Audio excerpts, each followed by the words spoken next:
자, 그럼 우리가 지난 시간에 이제 춘향전 내용까지 이제 전부 다 살펴봤었고, 아마 다들 복습도 조금 했을 텐데, 학습 활동에 추가적으로 이제 작품도 들어있고, 우리가 봐야 될 내용들이 있어서, 그거 최종적으로 정리를 하고, 춘향전 마무리를 진행을 해볼게.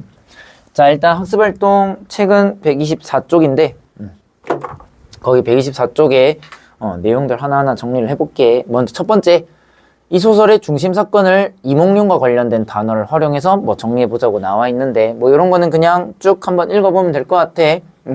변사또 생일잔치가 열리니까 거린으로 찾아왔다. 변사또를 비판한 한시를 지었다. 그리고 암행어사 출두하고 봉고파직한다. 봉고파직이라고 하는 건 이제 관직을 박탈하는 거 가리키는 말이었지. 그리고 백년동락이라는 건 우리가 소위 말하는 이제 백년해로 하는 거. 이몽룡이랑 성춘향이가 결혼하고 행복하게 살았다라는 거, 그거 봐놓으면 될 것 같고, 뭐 여기 나와 있는 건 그냥 고전소설의 기본적인 특징인데, 춘향전은 이 고전소설의 일반적 특징이 이제 잘 나타나는 작품이니까 같이 좀 봐놓으면 될 것 같아. 등장인물들은 주로 성격의 변화가 없는 평면적 인물이 된다라는 거. 우리가 소설에서 인물을 가리킬 때 평면적 인물이라는 게 있고 입체적 인물이라고 하는 게 있거든. 여기서 평면적이라고 하는 건 말 그대로 처음부터 끝까지 성격이 일관된 그런 인물을 우리가 평면적 인물이라고 얘기를 해. 그러니까 춘향이는 처음부터 끝까지 계속 지조와 절기를 지키고, 변사또 처음부터 끝까지 나쁜 놈이고, 이몽룡도 그렇잖아. 그래서 전부 다 평면적 인물이라는 거. 입체적 인물이라는 표현은 같이 좀 알아놓으면 좋은데 보통 현대소설에서 많이 나타나거든. 그래서 얘는 인물의 성격이 착했다가 나빠진다든지 나쁜 애가 착해진다든지 변화가 일어날 때 그걸 입체적이라고 해. 그 다음에 두 번째로 고전소설은 시간 순서에 따라 사건이 전개되는 순행적 구성이라고 하지. 그래서 구성상의 입체성은 결여되어 있다라는 거. 구성은 전체적으로 순행적이라는 거 봐놓으면 되겠고, 주로 행복한 결말을 통해서 이제 권선징악의 주제를 전달한다는 거. 보통 고전소설 같은 경우 권선징악, 선을 권하고 악을 벌한다는 뜻이야. 내지는 인과응보형 결말이 많거든. 인과응보란 건 뿌린 대로 거둔다는 뜻이야. 그리고 행복한 결말을 보이게 되는데, 참고로 춘향전은 요 세 가지가 모두 나타난다는 점에서 고전소설의 일반적 특징을 잘 따른다는 거, 그거 생각해 놓으면 될 것 같아. 자, 그러면 두 번째로 인물 간의 관계랑 소설에 반영된 사회상을 바탕으로 주제를 생각해 보자고 지금 나와 있거든. 그래서 주요 인물은 춘향이랑 이몽룡이랑 변사또, 이렇게 세 명이 나타나게 되는데, 뭐 춘향이 같은 경우는 이몽룡과의 사랑을 위해 정절을 지켰고 어사또가 되어서 춘향이를 구해준다는 거. 그리고 춘향이는 변사또 수청 요구 거절하고 어옥에 가두어 핍박하고, 마지막으로 이몽룡과 변사또는 몽룡을 거린으로 알고 박대했고, 박대라고 하는 건 푸대접한다라는 뜻이야. 그리고 몽룡이는 암행어사로서 변사또를 벌하게 된다라는 거. 그래서 이 작품에서 주요 등장인물은 요렇게 세 명이 나타나는데, 각 인물들이 모두 이제 갈등을 겪는다고 말할 수 있어. 춘향이랑 이몽룡 같은 경우는 사랑이란 측면에서 둘이가 사랑을 이루고 싶어 하는데, 아무래도 이제 이몽룡이 서울로 떠나버리는 바람에 거기에서 장애가 생기잖아. 그 과정에서 이제 갈등이 나타났고, 춘향이랑 변사또 사이에서 이제 갈등은 수청을 드냐 안 드냐, 그걸 놓고 이제 갈등이 발생했었지. 그리고 이몽룡과 변사또 사이에서의 갈등은 탐관오리가 부정부패를 저지르니까 그것 때문에 이몽룡이 암행어사로서 징벌하는 그런 형태로 이제 갈등이 나타났다라는 거, 그거 생각해 놓으면 될 것 같아. 자, 그래서 먼저 인물 간의 관계는 이렇게 우리가 봐놓으면 되겠고, 이걸 바탕으로 사회상을 조금 볼 텐데, 이 소설에 반영된 사회상 정리를 해보라고 지금 되어 있거든. 그래서 소설 내용은 변사또가 백성들의 형편을 생각하지 않고 사치스러운 잔치를 벌였다라는 거. 그리고 이제 반영된 사회상은 부패한 관리들 때문에 백성들이 고통을 겪었다고 되어 있는데, 참고로 춘향전에서 이 당대 사회상을 물어보는 것도 시험에서 좀 자주 나오는 편이니까 기억을 좀 해놓으면 좋아. 그리고 두 번째, 기생딸인 춘향이가 양반이 이몽룡의 부인이 되었다라는 거. 조선의 신분제도가 흔들리고 있었다라는 거, 요거 조금 중요하거든. 이게 조선 후기를 배경으로 하고 있잖아. 우리가 조선시대 같은 경우 전기와 후기에 있어서 사회 모습이 조금 차이가 있는데, 조선 전기는 아무래도 신분제가 좀 공고했기 때문에 이런 식으로 신분 상승 같은 걸 이제 이뤄내는 게 쉽지 않았다고. 근데 당시 조선 후기에는 신분제도가 흔들리고 있었다라는 거. 요거는 어느 정도 신분제도에 대한 민중의 열망이 반영되어 있다라는 것도 너네들이 생각해 놓으면 될 것 같아. 내가 저번에 결말 부분 얘기하면서 춘향이가 이렇게 양반이 되는 게 사실 현실적이진 않은 내용이라고 했잖아. 근데 그런 결말이 나타나는 이유는 당시 민중들 역시도 그런 식으로 신분제도로 인한 문제의식을 느끼고 있었다는 거고, 거기에 대한 열망이 신분제도가 없어졌으면 한다는 그 열망이 작품에 반영되어 있다고 말할 수 있는 거야. 그리고 변사또가 춘향이에게 수청을 요구하고 거절한 춘향이를 감옥에 가두었다라는 거. 그래서 부패한 지배층이 존재했다는 거 체크 좀 해놓고, 학정이라고 하는 건 가혹한 정치라고 봐놓으면 돼. 백성들을 학대하는 정치를 학정이라고 한다. 그리고 암행어사가 된 이몽룡이가 변사또를 봉고파직했다라는 그 부분에서 부패한 관리들을 감찰하는 암행어사란 벼슬이 있었다는 것. 그리고 춘향이는 지조와 절개 지켰고 임금이 춘향이를 정열부인에 봉했다라는 것. 정열부인이 일종의 명예 관직 같은 거라고 했었지. 그래서 여인의 지조와 절개를 중시했다는 거. 요거는 당시에 여전히 유교적 가치관이 중요했다라는 걸 보여주고 있는 부분이라고 봐놓으면 될 것 같아. 자, 그러면 넘어가서 이걸 바탕으로 이 소설의 주제를 같이 한번 정리를 해볼 텐데, 뭐 요거 같은 경우는 그냥 쭉 한번 읽어보면 되겠고, 마지막에 좀 볼 거, 춘향전의 주제는 춘향이의 지고지순한 사랑이라고 생각한다 라고 나와 있는데, 우리가 이 작품 같은 경우는 표면적인 주제의식과 이면적인 주제의식 두 가지를 같이 봐놓을 필요가 있다 했잖아. 유교적 가치관과 사랑이라고 하는 건 표면적 주제의식, 그리고 민중의 저항이라는 측면은 이면적 주제의식에 해당한다고 했던 거, 그걸 좀 생각해야 돼. 그래서 요거는 좀 외워놓는 게 필요한 부분이다. 그래서 춘향이의 지고지순한 사랑이라고 하는 건 표면적 주제의식에 해당한다라는 걸 봐놓으면 되겠고, 밑에 춘향이는 기생몰매의 딸이고 몽룡이는 남원 부사의 아들로 양반이었는데, 두 사람의 사랑은 신분 차이 때문에 이루어지기 힘들었지만 백년가약을 맺고, 변사또의 방해로 위기에 처했으나 춘향이의 의지와 이몽룡의 노력으로 사랑이 결실을 거두지. 그리고 춘향이는 정열부인으로 봉해지는데, 이러한 점을 고려할 때 춘향전의 주제는 신분을 초월한 남녀간의 사랑이라고도 볼 수 있다고. 요거 무슨 주제? 표면적인 주제에 해당한다. 자, 그리고 변사또는 춘향이 수청 들기를 거부하자 감옥에 가뒀고, 백성들 수탈해서 사치스러운 잔치를 열었거든. 그래서 부패한 지배층을 상징하게 되는데, 그런 변사또가 암행어사가 된 이몽룡이 벌받는 내용으로 보아서 요것도 체크 좀 해놓자. 부패한 지배층에 대한 비판이라고 말할 수도 있다라는 거. 여기에서 민중의 입장이 반영된 주제는 작품에 숨겨져 있는 것이기 때문에 이면적 주제의식에 해당하겠다라는 거, 그거 생각을 좀 해놓으면 될 것 같아. 그래서 여기 춘향전에 표면적, 이면적 주제라고 하는 내용 나와 있지. 그래서 사랑을 깨뜨리는 변사또의 행포는 표면적 주제를 형성하고, 그 속에 감추어진 춘향과 사회의 갈등. 그때 선생님이 춘향이를 민중이라고 이제 하고, 변사또가 부패한 지배층이라고 했을 때, 민중과 지배층 사이의 갈등이라고 이제 말하는 것도 가능하다고 했었고, 내지는 춘향이가 애초에 변사또에게 이렇게 이제 변사또로 인해 고난을 겪게 된 이유가 신분제도라고 하는 사회적인 관습 때문에 발생한 거라고 했었잖아. 그렇기 때문에 춘향과 사회의 갈등이 나타난다는 것도 이 작품에서 얘기 가능했었어. 그리고 뭐 이몽룡과 변사또의 갈등은 이면적 주제를 형성하고 있다라는 거. 그래서 요거 같은 경우는, 그래서 신분제도를 이제 혁파하고자 하는 인간 해방이라고 하는 주제의식을 뽑아낼 수도 있는 부분이라는 거 생각 좀 해놓으면 될 것 같아. 신분제도가 없어졌으면 좋겠다라고 하는 그 열망이 이 작품 속에는 들어있다라는 거야. 자, 그리고 넘어가서 춘향전의 전승 과정을 살펴보고, 이 소설이 한국 문학사에서 오랜 시간 사랑받은 이유를 살펴보자고 했는데, 우리 춘향전 같은 판소리계 소설은 가만히 있다가 자연 발생된 게 아니고, 이전에 있었던 그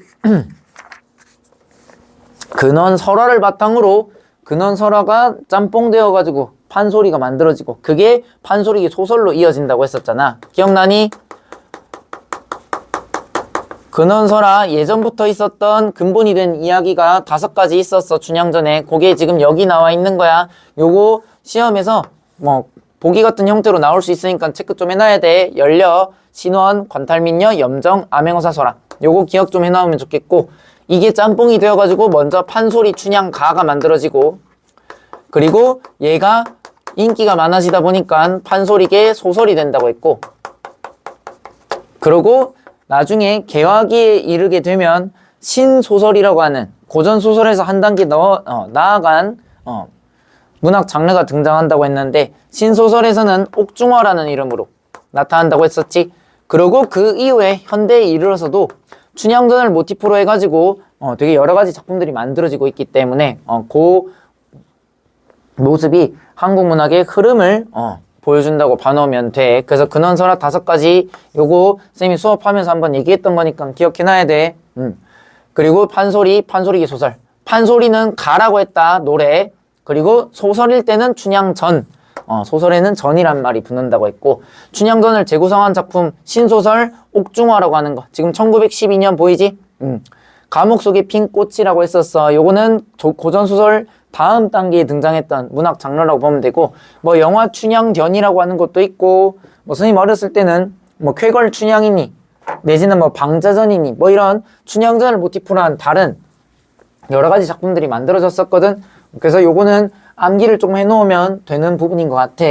체크 좀 해놓으면 되겠고, 그리고 밑에 다음은 관탈민녀 설화에 해당하는 지리산녀 설화가 나와 있는데 어떤 점이 춘향전에 이어졌는지 파악해보자 라고 나와 있어. 지리산녀 설화는 관탈민녀 설화, 즉 탐관오리가 민간의 아녀자를 괴롭히는 그런 내용이 반영되어 있다라는 거야.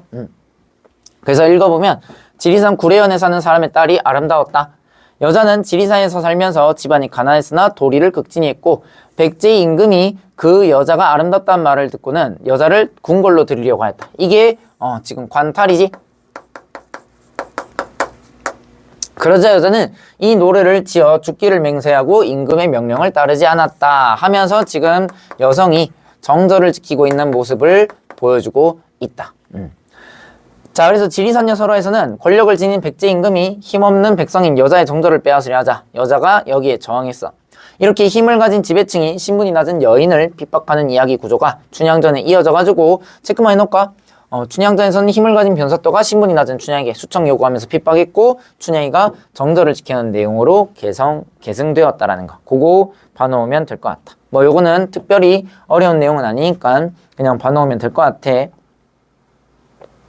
그리고 여기 춘향전을 재구성한 작품들 찾아보자고 했는데 뭐 그거는 그냥 읽어보면 되겠지? 크게 중요한 건 아니니까 봐놓고 넘어가면 될 것 같아. 자, 그러고 넘어가서 다음 자료를 참고해 춘향전의 한 장면이 드러난 판소리기 소설의 특징을 탐구해보자 라고 나왔는데, 요거는 무조건 나온다고 생각하고 너네들이 조금 잘 봐놨으면 해. 자, 먼저 설명을 좀 읽어보자. 판소리기 소설은 판소리 사설을 바탕으로 쓰였거나 판소리의 성격을 띤 소설을 판소리기 소설이라고 해. 여기서 판소리 사설이라는 말 자체가 사설이 그 공연문학 판소리의 대본이라고 했던 거 기억나니? 즉 공연문학 판소리 대본을 바탕으로 쓰인 소설 내지는 판소리의 성격을 가지고 있으면 그걸 판소리기 소설이라고 한다고. 그래서 판소리기 소설은 형식적으로는 소설이니까 산문. 우리 산문이란 건 줄거리를 말한다. 줄그림에도 운문처럼 운율이 느껴지는 그런 표현들을 자주 사용한다는 특징이 있어. 우리 판소리기 소설 같은 경우는 이중성이 특징이라고 했잖아. 즉 운문체, 산문체가 결합된 모습을 보이고 있다라는 거야. 참고로 운문은 선생님이 다른 말로 율문이라고도 불러준다고 했었다. 또한 판소리기 소설에서는 대상을 과장하거나 익살스럽게 그려서 웃음을 유발하는 풍자와 해학적 표현이 이제 나타나게 되는데, 요거는 얘네들이 근본적으로 서민문학이기 때문에 서민예술이라서 발생하는 거라고 보면 돼. 풍자를 활용하여 지배계층에 대한 비판의식을 드러내기도 했었다라는 거. 참고로 우리 풍자와 해학이 나타날 때 골, 개, 미라고 하는 미의식을 볼 수 있다고 했었지. 그 표현까지도 기억을 좀 해놓으면 될 것 같아. 자, 그래서 그거 봐놓으면 되고, 참고로 판소리 소설의 특징이 여기 추가적으로 조금 나와 있으니까 그냥 읽어보기만 하면 될 것 같아. 풍자와 해악의 성격을 지닌다. 장면을 열거하고 반복하며 구체적이고 자세하게 표현하는 방식을 통해 장면을 극대화하는 문체가 두드러진다고 했던 거. 우리 장면의 극대화라는 표현 좀 기억하라고 했었지. 이건 판소리에서 관객들이 흥미있어 할 만한 그 부분을 판소리 창자, 소리꾼이 사람들의 흥미를 돋우기 위해 과장해서 이제 표현하는 애드립 치듯이 이제 쫙 볼륨을 늘려서 표현하는 방식이 있다고 했잖아. 그래서 그걸 장면의 극대화 내지는 확장적 문체 내지는 부분의 독자성 같은 말로 표현할 수 있다고 했었는데 요 세 가지 표현을 기억 좀 해놓으면 될 것 같아. 특정 장면이 확 볼륨이 커져가지고 부각이 될 때 확장적 문체 내지는 장면의 극대화 같은 표현을 쓸 수 있다라는 거야. 이런 건 선지에 나왔을 때 우리가 판단을 할 수 있어야 되기 때문에 용어를 기억해 놓으면 돼. 자, 그래서 요거 같은 경우는 지금 암행어사 출도 장면이거든. 좌수 별감 넋을 잃고 이방 호방 혼을 잃고 나졸들이 분주하네 하면서 요런 식으로 사사조의 사음보율격 우리가 얘기할 수 있었던 거 기억나니? 그리고 거동보소 뭐 이런 판소리 사설 문체 나타났다라는 거. 그리고 지금 이 도망가는 장면 보면 지금 웃음을 유발한다라는 거. 참고로 본관 사또가 추워라 문 들어온다 바람 닫아라 물 마르다 목 들여라 이렇게 지금 얘기하는 건 언어 유희도 쓰이는 부분이었지. 바람이 들어오니까 문을 닫는 거고 목이 마르니까 물을 들여야 되는 건데 도치에 의한 언어 유희가 나타났다라는 거. 그래서 해악과 풍자를 보여줬다라는 거 체크 좀 해놓으면 될 것 같네. 자, 그래서 밑에 이 장면에서 찾을 수 있는 판소리기 소설의 특징, 운율이 느껴지는 표현을 사용하고 있다라는 거. 열과 대꾸를 활용해 운율이 느껴진다는 거 체크 좀 해놓을까? 그리고 두 번째 풍자가 지금 잘 나타나고 있다라는 거. 그것도 체크해 놓으면 될 것 같아. 그래서 언어 유희, 비유와 언어 유희를 통해서 희화화 우스꽝스럽게 표현하고 있다라는 거. 그거 생각하면 되고, 이걸 이용해가지고 수령들을 비판한다고 했는데, 우리 풍자라고 하는 건 웃기기만 하다고 해서 다 풍자는 아니고, 대상을 까기 위한 비판의 의도가 들어갔을 때 풍자라는 말이 쓰일 수 있는 거야. 그리고 여기 밑에 편집자적 논평이라고 하는 개념이 지금 나와 있는데, 요것도 선생님이 수업 때 설명을 했었지. 서술자가 내용을 전달하는 과정에서 서술자 자신의 주관적인 인식을 드러낼 때 그걸 편집자적 논평이라 불러준다 했거든. 그래서 요거는 개념을 좀 체크만 해놓을까? 서술자가 작품에 개입하여 인물이나 행동, 사건 등에 관한 자신의 생각을 직접 표현하는 걸 편집자적 논평이라 한다는 거. 여기서 자신의 생각을 표현한다라는 건 한마디로 편집자적 논평이라고 하는 건 서술자의 주관적 인식이 주관적인 해석과 평가가 들어갈 때 편집자적 논평이 성립될 수 있다라는 거야. 이거는 판소리에서 노래를 하는 사람이 현장에 개입하는 것과 비슷하다. 요거는 편집자적 논평이 판소리 소설에서 많이 나타난 이유를 선생님이 설명했었지. 여기서 판소리 노래하는 사람을 창자 내지는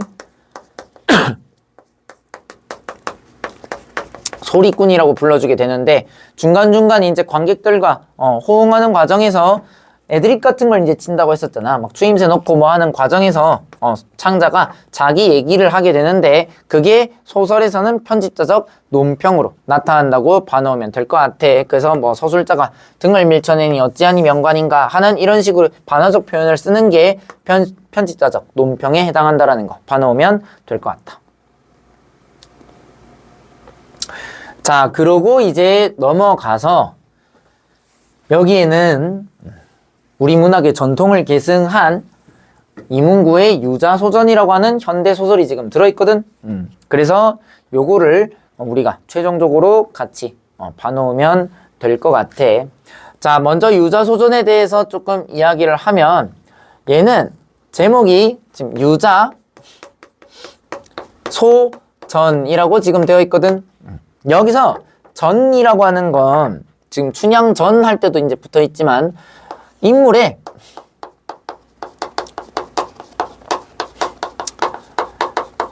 일대기를 이제 서술하는 과거의 서사 장르를 우리가 전이라고 얘기를 했었거든. 우리가 춘향전도 그렇고 고전 소설에서 이제 무슨 전이란 말이 붙는 이유가 이 전이 인물의 일대기, 즉 시간의 흐름에 따라서 인물이 어렸을 때 뭐 했고 성장해서 뭐 했고 이거를 순차적으로 나열하는 형태로 이제 글이 전개되기 때문에 전이 붙는 거라고 보면 돼.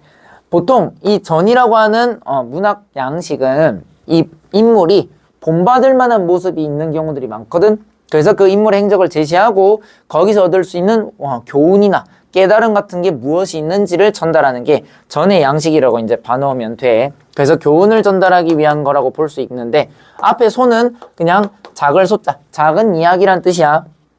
그러면 여기에서 지금 주인공이 된 놈은 유자라고 불리는 사람일 텐데 참고로 이 사람은 이름이 유자가 아니고 유재필이거든. 참고로 이 유재필 씨는 작가가 상상으로 만들어낸 인물이 아니고 실존 인물이야. 실존 인물. 실제 작가 이문구 씨의 친구였던 사람이거든. 근데 이제 이문구 씨가 이 유재필이라고 하는 사람이 자기가 생각했을 때 되게 덕망이 높고 다른 사람들에게 이제 귀감이 될 만한, 본받을 만한 모습을 가진 인물이라고 이제 생각을 했던 거야. 그래서 여기 있는 자라고 하는 게 사실 이제 그 동양에선 전통적으로 이제 존경받을 만한 높임의 대상에게 붙이는 거거든. 우리가 이제 공자니, 맹자니, 뭐 순자니 하면서 이제 옛날 중국의 사상가들에게 자라는 말을 붙이잖아. 뭐 주자니 뭐니 하는 이런 사람들. 이게 참고로 이건 본명이 아니야. 공자는 원래 이름이 공구고 주자는 원래 이름이 주희거든. 그러니까 원래 본명은 따로 있는데 이 사람들이 존경받을 만한 그런 인물들이라고 이제 옛날 사람들이 생각해가지고 자라는 높임의 전미사를 붙인 거라고 보면 돼. 그러니까 유자라고 하는 이 말 자체에 높임, 존칭의 의미가 지금 들어가고 있는 거고 이 제목을 통해서 작가는 유재필을 높게 평가하고 있다는 걸 우리가 말할 수 있을 것 같아. 그래서 지금 이 작품은 유자의 일대기, 어렸을 때부터 나이 먹고 그리고 유자가 죽을 때까지의 이야기를 이제 다루고 있는데 우리 교과서에 실려있는 부분은 유재필과 얽힌 한 가지 에피소드. 유재필 씨가 근데 이제 대단한 덕망 높은 인물이라고는 얘기했지만 막 잘 나가고 막 뭐 돈을 많이 벌고 뭐 이랬던 인물은 아니야. 그래서 뭐 이런저런 여러 가지 일들을 하고 본문에서는 재벌 총수의 운전기사로 일을 했던 장면이 이제 나와 있는데 그 과정에서 벌어진 에피소드를 이제 다루고 있는 작품이라고 보면 돼. 우리 에피소드라고 한 게 뭔지 알지? 어떤 일화를 제시하는 걸 에피소드라고 하는데 이 소설의 특징 중에 하나가 유재필과 얽혀있는 유재필이 겪었던 여러 가지 일들을 에피소드 형태로 나열하는 그런 모습을 보여준다라는 거 참고로 알아놓으면 돼. 자, 그러면 한번 읽어봅시다. 작가인 나에게는 유재필이라는 친구가 있다. 아까 얘기했던 것처럼 요 유재필은 실명이야. 실명. 실존 인물이다. 요 이 색깔로 적어도 보이나? 선생님이 빨리 하려고 지금 화면을 켜서 하고 있는데 잘 안 보이는구만. 그럼 빨간 색깔로 하겠습니다. 그는 매사에 생각이 깊고 올곧으며 숙기 있는 인물이다. 나는 그를 높이 평가하여. 나란 말 나왔지? 이 작품은 기본적으로 1인칭 시점인데 나는 주인공이 아니야. 그러니까 1인칭 관찰자 시점이라는 걸 여기서 알 수 있겠지. 물론 부분적으로는 유자의 내면 심리 같은 것들이 이제 제시가 되어서 전지적 작가 시점처럼 나타난 부분도 있는데 기본 시점은 1인칭 관찰자 시점이라고 보면 돼. 작가 이문구 씨라고 이제 생각하면 돼. 그를 높이 평가하여 성인군자를 부르듯이 유자라고 부른다. 여기 나와 있는 것처럼 성인군자를 부르듯이 유자라고 부른다는 여기에서 인물을 높이고 있다는 걸 우리가 알 수 있지. 유자는 부침성이 있고 눈썰미가 좋아서 학교의 명물로 이름을 날리고 그는 중학교를 졸업한 후에는 선거운동원, 국회의원, 비서관으로 일하다가 입대를 하고 유자는 군에서 점술인 행세를 하며 도사라는 애칭을 얻고 편하게 지낸다. 사주팔자 같은 거 막 봐주면서 이제 점을 봐준 거라고. 유자는 제대한 후에 택시 운전을 하다가 재벌 그룹 총수의 운전사가 된다 하면서 나왔어. 그러니까 잘 나가는 재벌 그룹의 운전사 일을 하면서 겪었던 일을 지금 다루고 있는 거야. 자, 그러면 어떤 내용이냐? 뭐 전체적인 내용은 총수가 이제 아주 비싼 비단잉어를 외국에서 수입해와가지고 그걸 기르다가 이제 비단잉어가 갑자기 죽어버리거든. 이제 시멘트로 연못을 만들었는데 이제 그거 시멘트 독성 때문에 비단잉어가 한꺼번에 죽어버리고, 근데 이제 거기 그거랑 관련해가지고 유자랑 총수 사이 갈등이 나타나는데 그걸 보여준다고 보면 돼. 자, 그러면 봅시다. 총수의 자택에 연못이 생긴 것은 그 며칠 전의 일이었다 라고 했는데, 여기서 총수는 이 에피소드에서 비판의 대상이라고 보면 돼. 왜인가 하면 외국에서 수입해가지고 이제 비단잉어를 키운다고 했었잖아. 근데 그 비단잉어가 너무 비싸거든. 그런 점에서 좀 사치스럽고 허영에 젖어 있는 인물이란 점에서 비판을 받는다고 보면 돼. 그래서 총수는 물질주의적이고 권위적인, 그리고 사람보다 돈을 더 중시하는 그런 인물로 이 본문에선 등장한다라는 거. 뜰 안에다 벽이고 바닥이고 시멘트를 들이부어 만들었으니 연못이라기보다는 수족관이라고 하는 편이 알맞은 시설이었다. 시멘트가 굳어지자 물을 채우고 울긋불긋한 비단잉어들을 풀어놓았다 나왔거든. 자, 비단잉어라고 하는 소재가 이 내용에서 좀 중요하니까 체크 좀 해놓을게. 여기서 비단잉어는 문제가 뭐냐면 잉어 자체가 문제라기보다는 비상식적인 가격을 가지고 있기 때문에 문제가 된다고 봐놓으면 돼. 여러 사람 그 뒤에 보면 나오는데 나의 몇 년치 월급을 이제 모아야지 겨우 한 마리 살 수 있을 정도로, 그 정도로 가격이 비싸다고. 그런 점에서 총수의 허영심이 이제 잘 나타나는 소재라고 말할 수 있거든. 그래서 일단 이 비단잉어라는 소재는 어떤 의미를 지니고 있냐? 총수의 그런 사치와 허영심이 그만큼 심했다라는 거.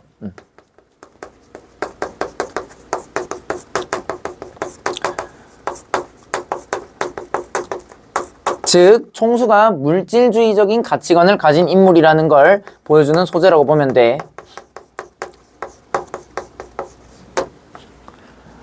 그리고 두 번째로 유자는 총수가 이제 이런 비단잉어를 키우는 걸 그렇게 마음에 들어 하지 않거든. 그런 점에서 요 비단잉어는 유자가 어떤 인물인지도 부각하는 소재라고 말할 수 있어.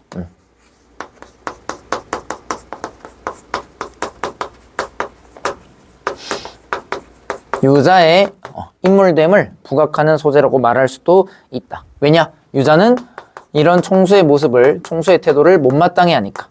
즉 유자는 이런 돈 갖고 지랄하는 걸 별로 좋아하지 않는 사람이라는 걸 비단잉어를 통해서 보여준다는 거지. 그리고 세 번째로 이것 때문에 이제 총수랑 유자 사이에서 갈등이 발생한다고 했잖아. 그러니까 얘는 갈등의 계기가 되는, 갈등의 매개체가 되는 소재라고 말할 수도 있어.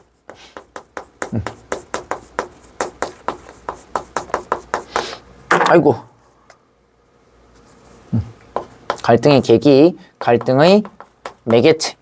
요 정도로 비단잉어는 정리를 좀 해볼 수 있을 것 같아. 자, 그러면 계속 읽어볼게. 비단잉어들은 화려하고 귀티나는 맵시로 보는 사람들마다 탄성을 자아내게 하였으나 그는 처음부터 흘기 눈을 떴다 라고 나왔거든. 내려볼까? 자, 여기서 흘기 눈을 뜬다는 건 무슨 말이냐? 요렇게 있으면 요렇게 쳐다보는 걸 이제 흘기 눈을 떴다고 하거든. 옆으로 이렇게 쳐다보는 거. 보통 어떨 때 이렇게 쳐다보니 뭔가 마음에 들지 않는 게 있을 때 이제 흘기 눈을 뜬다고 얘기를 하잖아. 그러니까 지금 요거는 행동을 통해서 유자가 비단잉어를 마음에 들어하지 않는다는 걸 보여주고 있는 거야. 오케이? 행동을 통해서 간접 제시하고 있는 거라고.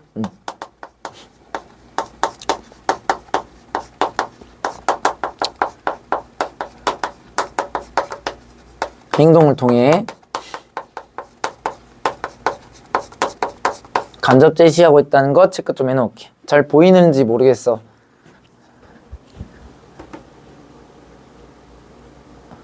잘 안 보이는구만. 이런. 그래서 이제 요걸 볼 수 있고, 비행기를 타고 온 수입국이라서가 아니었다. 자, 요 부분은 내용 일치를 좀 잘 조심해야 되거든. 비행기를 타고 온 수입국이라서가 아니었대. 수입산이라서 싫어하는 게 아니야. 그 회사 직원의 몇 사람치 월급을 합쳐도 못 미치는 상식 밖의 몸값 때문이었다. 요거 체크 좀 해놓자. 이거 내용 일치로 나올 수 있으니까 조심해야 돼. 얘들아 미안한데 잠깐 이거 선생님이 화면을 조금 조절해 볼게.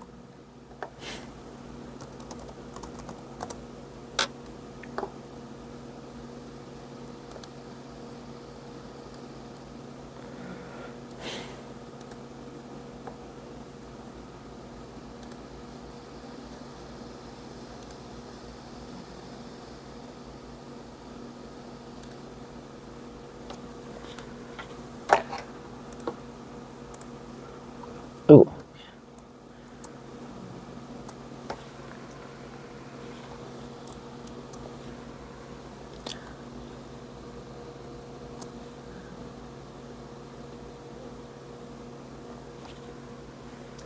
이게 조금 더 나은 것 같은데 나중에 듣고 나서 피드백을 좀 부탁드립니다. 오케이. 그래서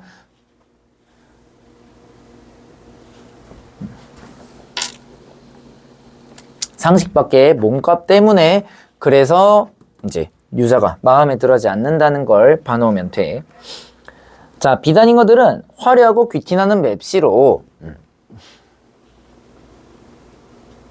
하면 대관절 얼매짜리 고기간디 그려? 내가 물어보았다. 자, 여기에서 대관절 얼매짜리 고기간디 그려 하면서 지금 얘기를 하는데 여기서 좀 우리가 살펴볼 수 있는 건 방언을 쓰고 있다라는 걸 볼 수 있거든.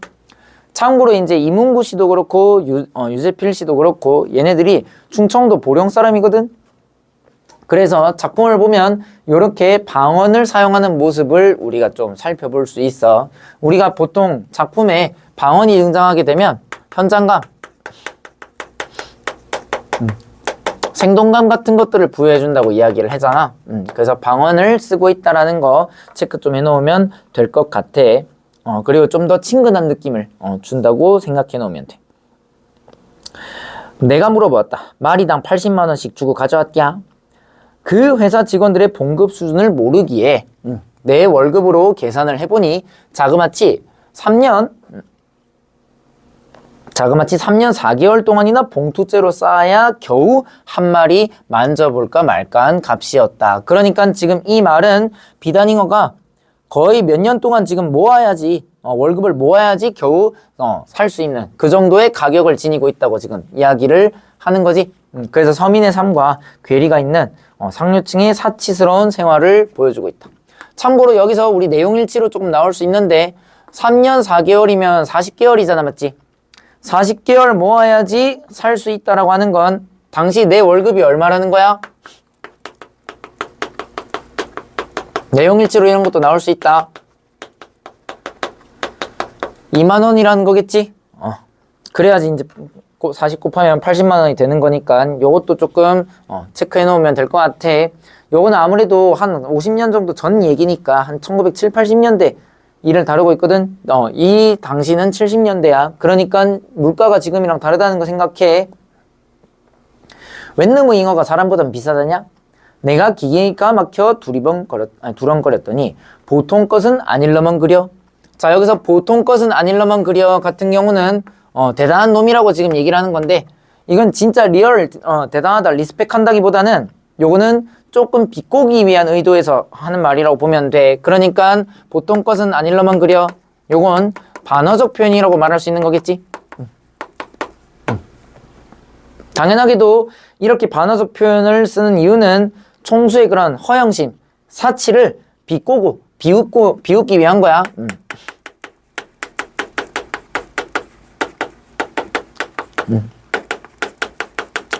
아이고 대단하십니다. 약간 이런 느낌으로 지금 얘기하고 있는 거라고. 자, 그러면서 뱉어낸 벤또라나 뭐래나를 틀어주면 그 가락대로 따라서 하고, 그리고 차에 코 풀고 싶어라나 뭐래나를 틀어주면 또 그 가락대로 따라서 하고, 좌우간 곡을 틀어주는 대로 못 추는 춤이 없는 순전 딴따라 고기님께 물고기도 꼬랑지 흔들어서 먹고 사는 물고기가 있다는 건 이번에 그 집에서 춤봤구먼 하면서 얘기를 했는데, 자, 여기에서 뱉어낸 벤또 차에 코 풀고 싶어라고 하는 이 말을 좀 볼게. 지금 이 말은 총수가 이 비단잉어들을 위해서 클래식 음악을 지금 들려주고 있다는 걸 말하고 있는 부분이거든.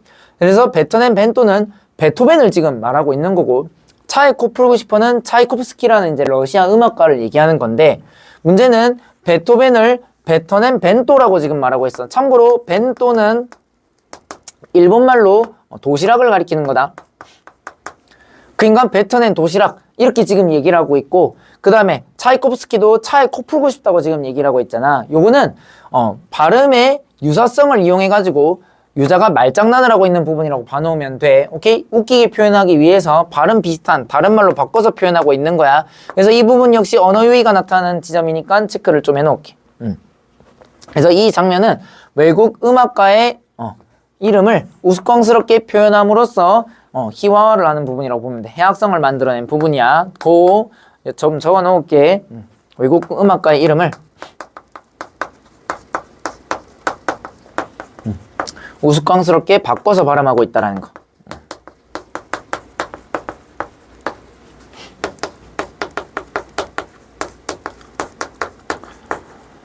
그래서 해악성, 골개미를 만들어내고 있다.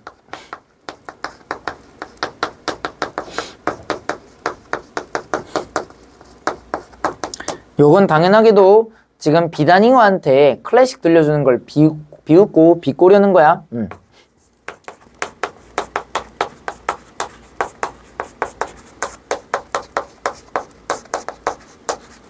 클래식을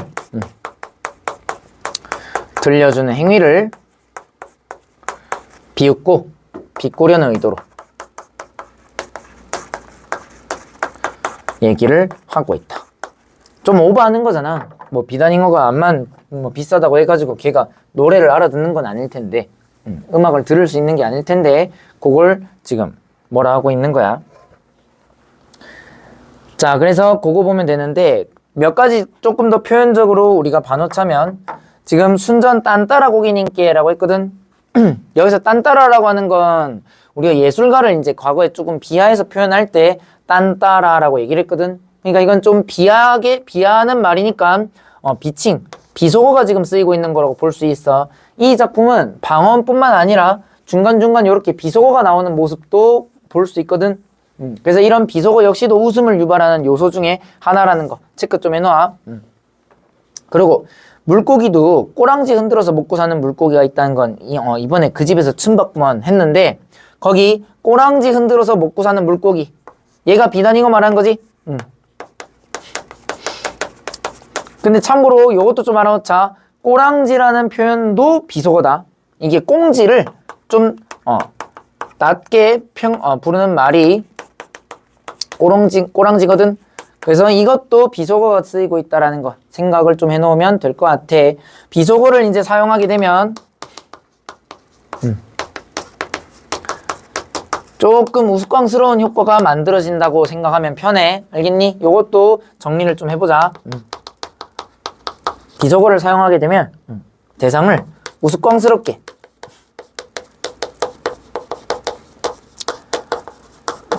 제시하는 게 되고, 요거는 해악성을 유발하는 장치로 기능한다고 보면 돼. 근데 보통 비속어를 쓴다라고 하는 게 이제 그 대상이 뭐 긍정적인 대상일 수도 있지만 부정적인 대상일 때 비속어를 이제 조금 더 많이 쓰잖아. 그런 점에서 대상에 대한 부정적 태도를 강조하기 위해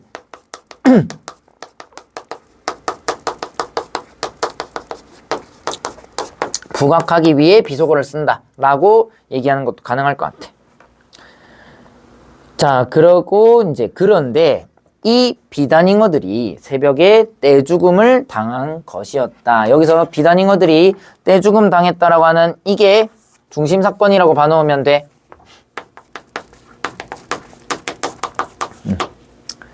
그래서 자고 일어나 보니 죄다 허옇게 뒤집어진 채로 떠 있는 것이었다. 총수가 실내화를 꿰인 발로 뛰어나왔지만 아무 소용없는 일이었다. 자, 여기서 총수가 실내화를 꿰인 발로 뛰어나왔지만 그 부분도 좀 체크해볼까? 이 말은 뭐 헐레벌떡 지금 뛰쳐나왔다는 얘기를 하고 있는 거잖아. 실내화로 지금 바깥까지 나온 거니까 총수의 행동이 지시되고 있어. 행동으로 인물의 심리를 묘사하는 건 간접 제시라고 봐야겠지? 그러니까 지금 그만큼 총수가 되게 당황하고 놀랍고 쇼크 먹었다라는 걸 요렇게 지금 표현하고 있는 거겠네. 충격받았다는 걸. 그리고 이걸 바탕으로 우리는 총수가 비단잉어에 대한 애정이 그만큼 컸었다라는 걸 알 수 있을 것 같아.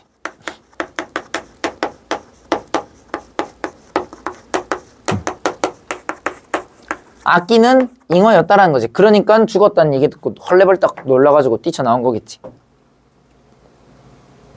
자, 한동안 넉나간 듯이 서있던 총수가 하고 많은 사람 중에 하필이면 유자를 겨냥하며 물은 말이었다. 글쎄요, 아마 밤새 곧불이 들었던 갭이네요. 자, 곧불이라고 하는 건 감기 말하는 거거든. 그러니까 지금 유자는 뭐라고 하고 있는 거야? 물고기가 감기에 걸려가지고 죽었다고 지금 얘기를 하고 있는 거지. 그래서 이건 지금 이상한 헛소리라고 있는 거라고 보면 돼. 엉뚱한 말로 지금 웃음을 유발하고 있다라는 거. 요거 마찬가지로 지금 다 비꼬고 있는 거다. 애초에 유자는 비단잉어 자체를 못마땅해 했기 때문에 약간 좀 돌려가게 하듯이 지금 이렇게 이야기를 하고 있어.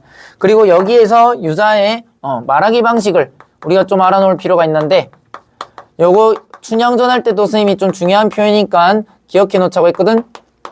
이런 식으로 속으로는 안 그런데 겉으로 바보인 척 어리석은 척하는 이런 모습을 가리켜서 우리가 의뭉스럽다라는 말을 쓸 수 있다고 했었지. 유자의 말하기 방식은 의뭉스러움 정도로 정리할 수 있을 것 같아. 일부러 막 바보 같은 소리 하고 있는 거야. 사실 유자는 왜 죽었는지 알고 있어. 밑에 보면 나오는데 시멘트가 이제 아무래도 독성이 좀 있잖아. 그래서 그 시멘트 독성이 좀 빠진 다음에 물고기를 넣었어야 됐는데 시멘트 들이붓자마자 바로 이제 물고기를 넣었으니까 그 독 때문에 죽은 거라고 유자는 생각을 해. 근데 이제 일단은 감기 걸려 죽었다고 이상한 얘기를 지금 하고 있어. 유자는 일부러 딴청을 하였다. 체크만 해놓을까? 반감을 보이고 있어. 뭐야? 물고기가 물에서 감기 들어 죽는 물고기도 봤어? 총수는 그가 마치 혐의자나 되는 것처럼 화풀이를 하려 드는 것이었다. 그러니까 지금 어이없는 소리를 하니까 총수가 화가 나가지고 화를 유자에게 지금 풀고 있어. 여기서 조심해야 될 거, 이거 실제로 의심하는 건 아니다.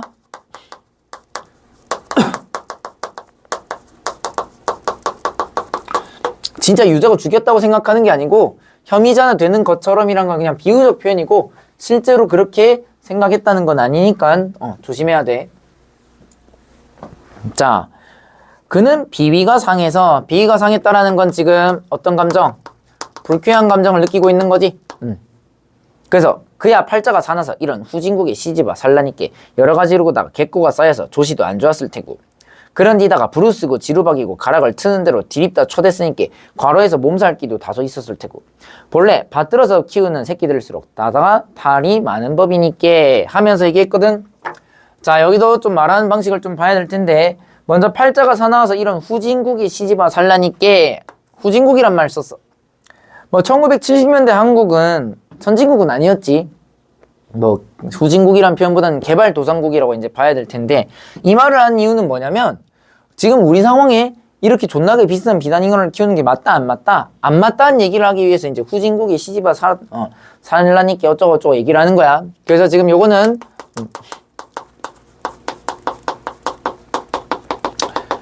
비단잉어를 키우는 게 좀 어울리지 않는 행위라는 걸.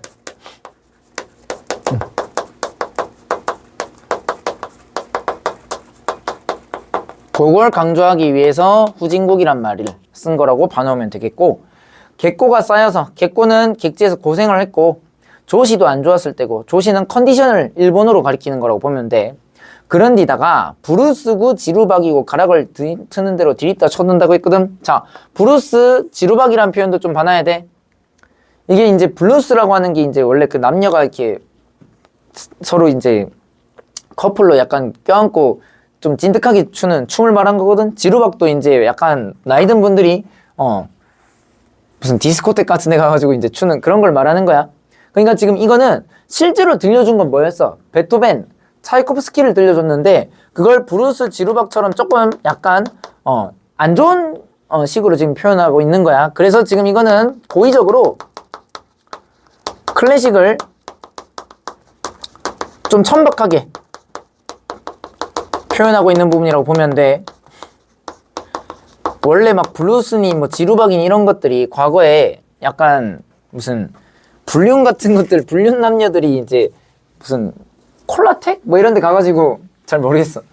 그런 데 가가지고 이제 추는 춤인데 그런 식으로 지금 이렇게 약간 낮잡아서 표현을 하고 있는 거라고. 그래서 이런 가락을 트는 대로 디립다 쳐 됐으니까 디립다 쳐 됐으니까 체크 좀 해보고 괄호에서 몸살기도 다 하고 서 있었을 테고 그리고 본래 받들어서 키우는 새끼들이라고 지금 나왔지. 여기 또 비속어 나왔네. 그런 놈일수록 다가 탈이 많은 법이니까 하면서 지금 비아냥거리고 있다. 이 새끼들 막 그냥 존나게 춤춰가지고 지금 죽은 거 아니냐 하면서 지금 총수의 태도를 고깝게 여기는 고깝다란 말 좀 생소할 수 있는데 아니 꼽게 여긴다는 거야. 아니 꼽다랑 비슷한 말이라고 보면 돼. 그래서 지금 이거 비아냥거리고 있는 거다. 까고 있는 거라고. 자, 그러고 그는 시멘트의 독성을 충분히 우려내지 않고 고기를 넣은 것이 탈이었으니 하면서도 자, 그거 체크해볼까? 시멘트 독성을 충분히 우려내지 않고 고기를 넣은 것이 탈. 이게 실제 죽음 원인이야. 그리고 탈이었으려니 하면서 일부러 배참으로 화풀이하는 용도로 의몽을 떨었다 어리석은 척을 했다라는 거야. 그 불만을 지금 총수한테 털어내고 있는 거야. 잉어에 대한 불만을. 그래서 지금 요거 같은 경우에 이 부분이 약간 좀 전지적인 느낌이라고 봐놓으면 돼. 원래 1인칭 관찰자 시점이라고 했는데 지금 유자의 내면 심리가 나타나고 있잖아.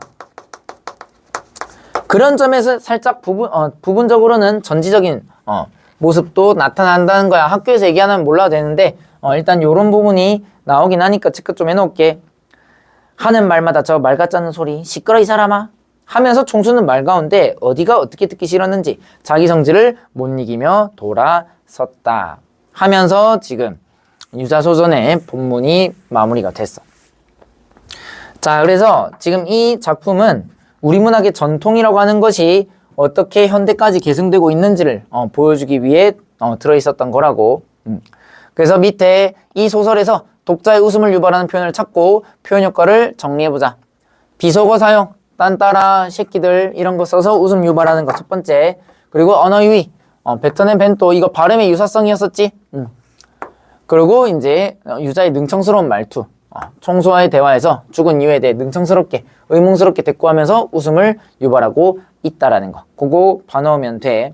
자, 밑에 뭐 전체 줄거리 나와 있는 건 복습할 때 한번 그냥 쭉 읽어보면 될 것 같고, 참고로 아까 선생님이 잠깐 얘기를 했었는데 요거는 좀 봐놓을 필요가 있거든. 오른쪽 날개 부분 지금 보면 유자소전과 전의 양식이라고 하는 게 나와 있는데 요거 조금 별표 쳐놔야 돼. 우리가 유자소전에서 한국 문학의 전통을 계승했다고 이제 얘기하는 부분은 두 가지가 있거든. 첫 번째가 전의 양식을 계승했다라는 거. 이 전이라고 하는 게 과거부터 인물의 일대기, 본받을 만한 인물의 일대기를 서술하는 서사 양식이라고 했었잖아. 그 전의 양식을 계승했다라고 한 것도 우리 문학의 전통이라고 볼 수 있어. 이거는 형식적인 측면에서 그렇게 볼 수 있는 거고, 그 다음에 두 번째 유자소전 내용을 보니까 지금 약간 웃음을 유발하는 그런 표현들 많았지. 즉 해학과 풍자라고 하는 측면에서도 지금 우리 문학의 전통을 계승했다고 볼 수 있거든. 그래서 유자소전과 춘향전 사이에서 한국 문학의 전통을 얘기하려면 이 두 가지 모두가 얘기될 수 있다는 걸 생각해 놓으면 돼. 그래서 이 작품은 체크 좀 해놓자. 서사문학의 전통적인 서술 방식인 전의 양식을 차용했다. 그래서 유제필의 일대기를 지금 서술하고 있는데, 저는 한문 문체의 하나로 어떤 사람의 독특한 행적을 기록한 후 교훈적인 내용이나 비판을 덧붙이는 형태의 글을 가리킨다라는 거 체크해 놓으면 될 것 같다. 자, 그러고 넘어가서 1에서 정리한 내용을 바탕으로 춘향전에 나타난 한국 서사문학의 특징이 유자소전에 어떻게 이어졌는지 살펴보자. 자, 춘향전에서는 부정적인 대상인 탐관오리들과 변사또가 겁에 질려 달아가나 숨는 모습을 우스꽝스럽게 표현해서 웃음을 유발하고, 유자소전에서도 비속어, 언어 유희, 능청스러운 말투 등을 활용해 웃음을 불러일으키고 부정적 대상을 비판하고 있거든. 이처럼 웃음이라고 하는 한국 서사문학의 특징이 계승되어 있다는 거 체크 좀 해놓으면 될 것 같아. 자, 그리고 밑에 그 밖에 한국 서사문학의 특징이 나타나는 현대소설을 찾아보라고 했는데 요거는 그냥 읽어보면 될 것 같습니다. 자, 그리고 마지막에 제일 밑에 내려보면 한국 문학의 전통과 특질이라고 하는 거 나와 있는데, 요거 같은 경우는 사실 우리가 1, 2, 3단원에서 다 봤던 내용이거든. 자연 친화 같은 경우는 청산별곡 거기에서 볼 수 있었던 거, 한해 정서라고 하는 건 진달래꽃 같은 작품에서 볼 수 있었고, 마지막 해옥과 풍자는 춘향전과 유자소전에서 볼 수 있는 모습이니까 요 세 가지는 최종적인 복습하면서 너네들이 한번 읽어보면 될 것 같다. 자, 그래서 여기까지 우리가 학습활동의 내용을 쭉 정리를 한번 해봤는데, 요 내용은 별거 아닌 것 같지만 좀 외워야 될 부분들도 있고, 그리고 이 작품에서 반드시 숙지를 해놔야 되는 내용이 학습활동이 많이 나와 있으니까 반드시 요거 듣고 정리를 좀 잘 해놨으면 좋겠고, 요거 수업 듣고 나서 선생님이 문자로도 보낼 텐데 너네들이 이거를 지금 영상으로 찍는다고 해서 대충대충 들으면 안 돼. 되게 중요한 내용을 지금 수업했기 때문에. 그래서 수업 듣고 필기도 부지런히 다 한 다음에 선생님한테 필기한 내용을 찍어가지고 검사를 좀 받을게. 요거 영상 다 들은 친구들은 영상 다 듣고 필기 끝낸 대로 요거 사진으로 찍어가지고 필기한 거 선생님한테 좀 보내줄 수 있었으면 해. 알겠니? 조금 시간이 이제 생각보다 오버가 됐는데 요거 듣느라고 고생했고, 될 수 있으면 당일에 바로 들어가지고, 그래도 집중해서 들으면 금방 끝낼 수 있으니까 바로 듣고 선생님한테 바로 문자 보내줬으면 해. 오케이? 고생했어.